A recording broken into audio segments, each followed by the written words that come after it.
Aw yeah. Good news, I just beat one of the scariest diseases, influenza. Well, if there's one other thing I could do, it's rebeat the disease, but this time, I take double damage. This will go well.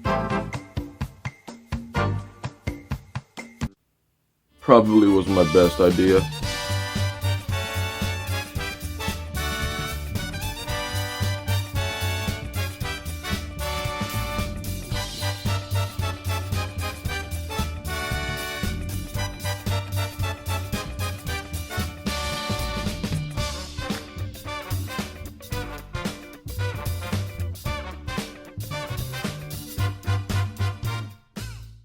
The Legend of Zelda, yeah, it's a thing. One of Nintendo's biggest franchises, The Legend of Zelda began with The Legend of Zelda for the Nintendo Entertainment System. Funny how that works. Zelda has many traditions, many staples that appear in most games. The Master Sword, the Triforce, Ganon, Hyrule Castle, Kakariko Village, Death Mountain, Lost Woods. While they aren't in every Zelda game, they're in a good amount of them and are forever iconic to Zelda. And another staple of some Zelda games, which isn't as iconic but still really cool, is Hero Mode, also known as Master Mode, also known as Master Quest, and Second Quest. It goes by many names, but overall, it's the same thing across most games it appears in. Hero Mode is a mode in multiple Zelda games where, after completing the game once, you can play a more difficult version. Changes among each game varies. Some simply make enemies deal more damage, this is incredibly lame, all the way to redesigning dungeons and even mirroring the game. The more difficult playthrough was a staple of the series early on, died out for a bit, becoming uncommon for a while, but for the last decade, it's been in pretty much every Zelda game. So let's go through every Zelda game the second more difficult playthrough appears in, and I mean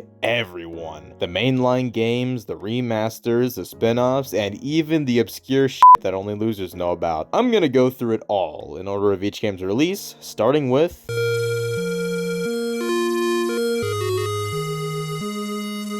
the more difficult second playthrough did get its start with the start of the series, here titled Second Quest. Here, the dungeons have been rearranged. A cool Easter egg is that some of the dungeons are now in the shape of letters, and those letters spell Zelda. Along with rearranged dungeons, the enemies are also tougher, dealing more damage, and some shops have been moved around. Zelda 1's changes aren't the craziest, but are neat. Since NES games were smaller, a lot of them could be quickly beaten, with Zelda 1 being an exception for the time. With how little the game holds your hand and how difficult it can be, it's awesome that they added a second quest, especially considering the time period. To unlock this mode, you have to simply beat the game, and the Link icon on the profile select screen changes to Link holding up a sword. But there's another way to unlock this mode, and that is naming Link Zelda.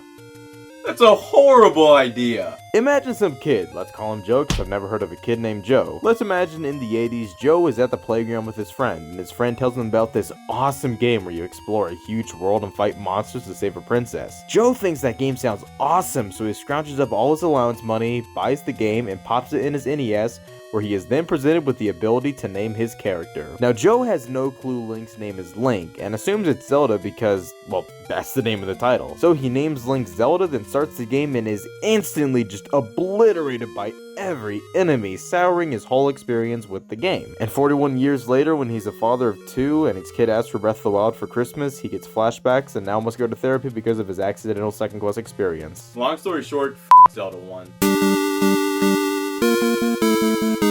Now, Zelda 2 is a much different game. It's important to understand that it's a side-scrolling action RPG where you obtain spells and level up Link's health, magic, and attack. The reason that's important to understand is because in Zelda 2's second quest, you restart the game, but you keep all your spells and levels. This basically makes Link overpowered, which really just makes the game more fun. Zelda 2 is a tough game, especially early on, but restarting the game all powerful is incredibly fun and, dare I say, rewarding after being beaten to submission for the entire game. Palace items, heart containers, and magic containers have to be retrieved again, but overall, this is an interesting case where the second playthrough is actually easier. Yeah, when I said obscure, this is exactly what I meant. Game & Watch was the precursor to Nintendo's Game Boy, simple LCD games that were just high score based. And they made a Zelda Game & Watch, which is shocking by itself. But further shocking is that it has its own difficult second playthrough called Second Round. After beating the game, pressing the attack button will thrust you into second round with faster enemies, and your score from the prior round is carry over. What a weird little thing.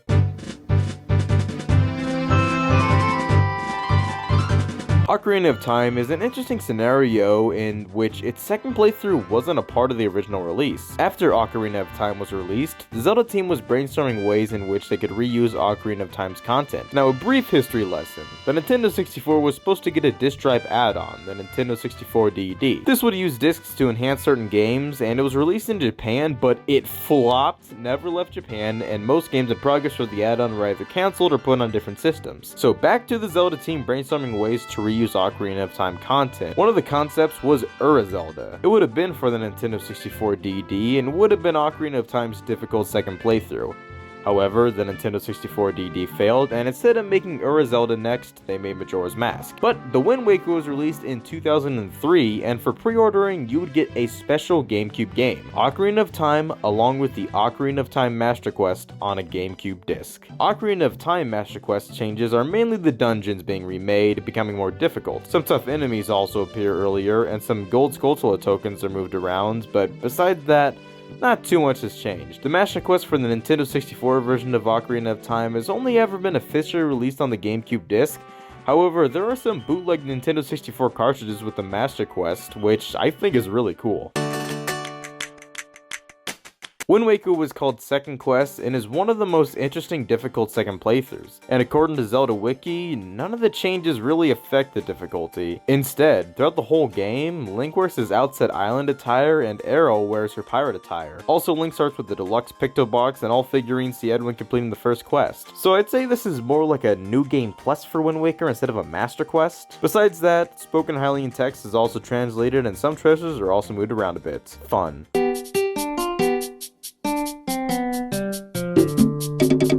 After completing the game once, you can select to play Master Quest when loading up your save file. This is mostly the same as Ocarina of Time's original Master Quest, but with two major changes. First off, enemies do twice as much damage, whoopity fucking do. But now the entire game is also mirrored, making Link right-handed and in general, everything mirrored. This is an awesome change, making it different even for players who have played Ocarina of Time to death. And on top of the game being mirrored, of course it has all the changes made to Ocarina of Time 3D in the first place, which is already fantastic.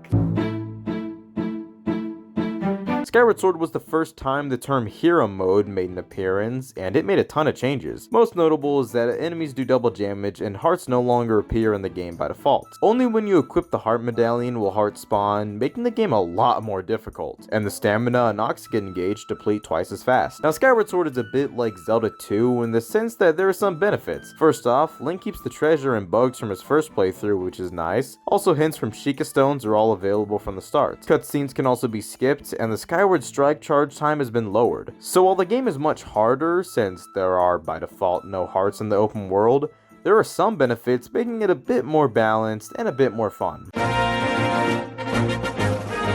A Link Between Worlds Hero Mode is kind of boring. The only difficulty change is now enemies do 4 times as much damage. Besides that, hearts spawn normally, which is actually uncommon for Hero Mode, and after Link places the Master Sword back on the pedestal, you see the sages cheer. Wow, how exciting. Totally worth replaying the whole ass game.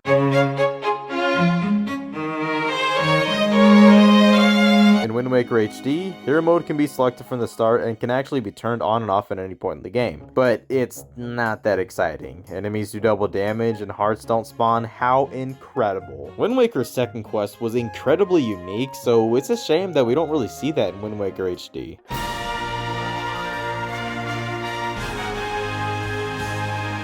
Despite Hyrule Warriors being an entirely different type of game than the mainline series, it still has its own hero mode. After clearing a scenario, it can be replayed in hero mode, making enemies tougher and the rewards gained better. Twilight Princess HD's hero mode is pretty similar to Wind Waker's. Can be selected from the start, enemies do double damage and hearts don't spawn. However, you can't switch it on and off at any time. But the game is also mirrored, which sounds cool on paper, but Here's the thing about Twilight Princess, another history lesson. Twilight Princess was originally being developed for the GameCube, but was delayed and its release date lined up with the release date of the Nintendo Wii. So Nintendo, being smart, instead focused on finishing Twilight Princess on Wii first, adding motion controls and pointer controls. And after the Wii and Twilight Princess launched, Nintendo released the GameCube version. But here's the interesting thing. Up until this point in the series, Link has been left-handed, and at first it was no different in Twilight Princess. But since motion controls were being added to the Wii version, this had to change since a majority of the population is right-handed, and swinging a sword with your right hand and seeing Link swing with his left hand would be weird. So instead of just mirroring Link's model, they mirrored the whole damn Wii version. But then in the GameCube version, they didn't mirror it. And in HD, they used the GameCube version as a base, so in normal mode, Link is left-handed, and in hero mode,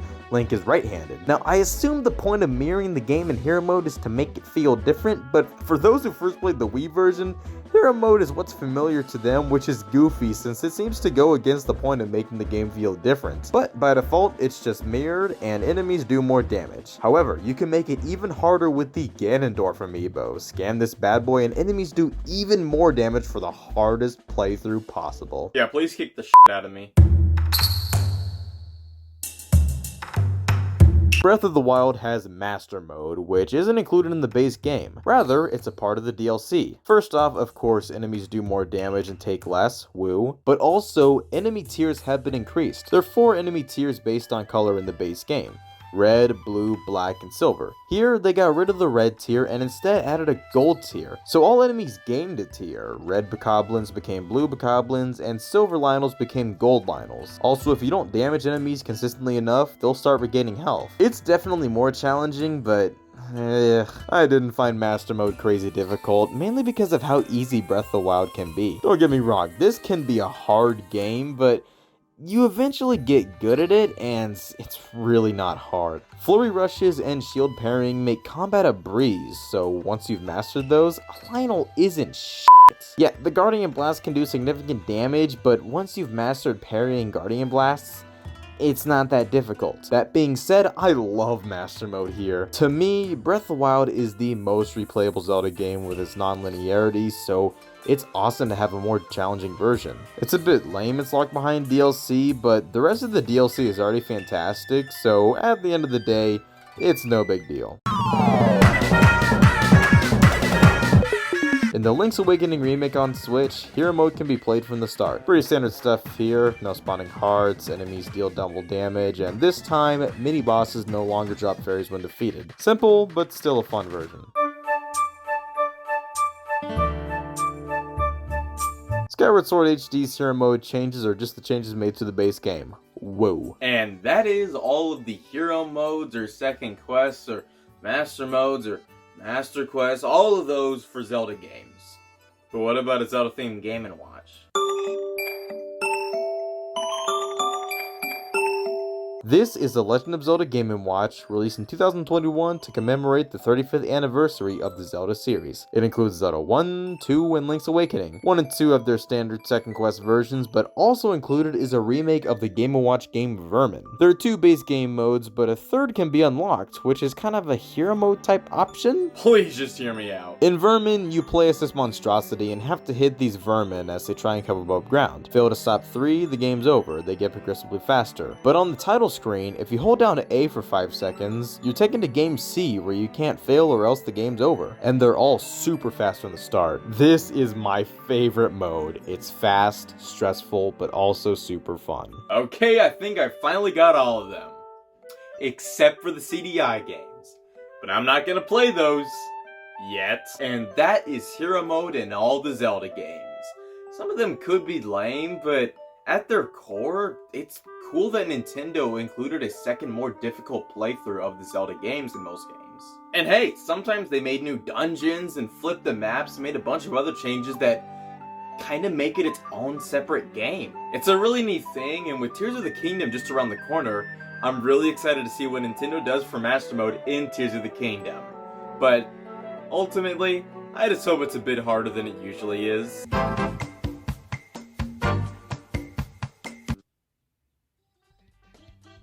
Okay, that may have been a bit much.